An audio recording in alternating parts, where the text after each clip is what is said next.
Behaviorist Theory.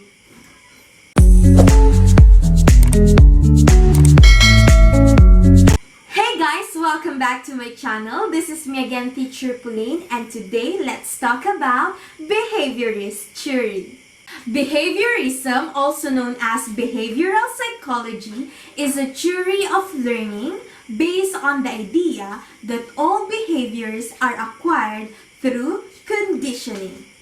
Conditioning occurs through interaction with the environment. Behaviorists believe that our responses to environmental stimuli shape our actions. Behaviorists believe that any person can potentially be trained to perform any task regardless of genetic background, personality traits, and internal thoughts within the limits of their physical capabilities. It only requires the right conditioning. A brief history of behaviorism. Behaviorism was formally established with the 1913 publication of John B. Watson's classic paper, Psychology as the Behaviorist Views It.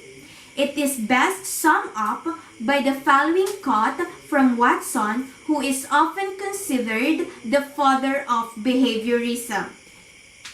Give me a dozen healthy infants, well-formed, and my own specified world to bring them up in, and I'll guarantee to take anyone at random and train him to become any type of specialist I might select: doctor, lawyer, artist, merchant chief, and yes, even beggarman and thief, regardless of his talents, penchants, tendencies, abilities, vocations, and race of his ancestors.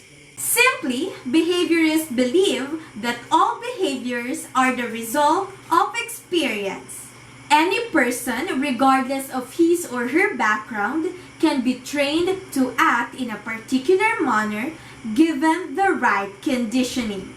From about 1920s through the mid-1950s, behaviorism grew to become the dominant school of thought in psychology. Some suggest that the popularity of behavioral psychology grew out of the desire to establish psychology as an objective and measurable science. At this time, researchers were interested in creating theories that could be clearly described and empirically measured, but also used to make contributions that might have an influence on the fabric of everyday human lives. Two types of conditioning. According to behavioral psychology, there are two major types of conditioning: classical conditioning and operant conditioning. Classical conditioning. Classical conditioning, also known as Pavlovian conditioning, is learning through association and was discovered by Ivan Pavlov, a Russian psychologist. It is a technique frequently used in behavioral training in which a neutral stimulus is paired with a naturally occurring stimulus and conditioned stimulus. Eventually, the neutral stimulus comes to evoke the same response as the naturally occurring stimulus, even without the naturally occurring stimulus presenting itself. Throughout the course of 3 distinct phases, the associated stimulus becomes known as the conditioned stimulus, and the learned behavior is known as the conditioned response. Operant conditioning. Operant conditioning, sometimes referred to as instrumental conditioning, was first described by behaviorist B.F. Skinner. It is a method of learning that occurs through reinforcements and punishments.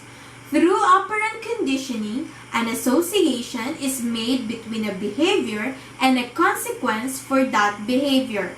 When a desirable result follows an action, the behavior becomes more likely to occur again in the future.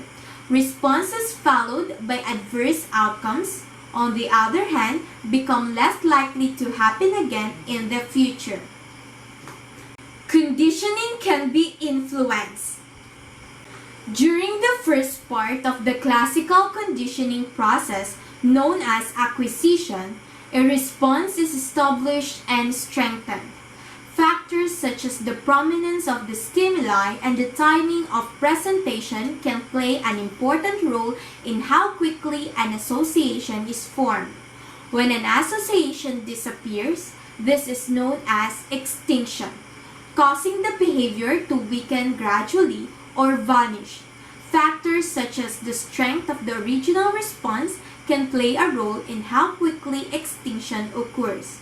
The longer a response has been conditioned, for example, the longer it may take for it to become extinct. Consequences affect learning. Behaviorist B.F. Skinner described operant conditioning as the process in which learning can occur through reinforcement and punishment. More specifically, by forming an association between a certain behavior and the consequences of that behavior you learn. For example, if a parent rewards their child with praise every time they pick up their toys, the desired behavior is consistently reinforced. As a result, the child will become more likely to clean up messes. Thank you for listening. For more related videos about this topic, don't forget to subscribe to my channel. Bye!